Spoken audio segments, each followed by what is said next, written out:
In this video today we're going to get rid of the default end screen within CapCut for mobile.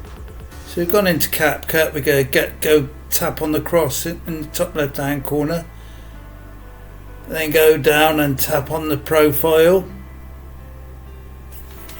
and go back up the top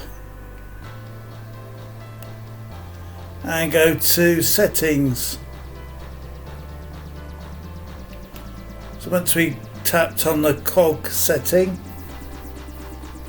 we can then move the slider over and discard.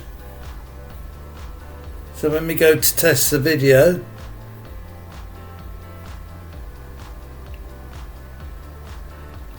so select a video of my dog, and there we can see there's no end screen.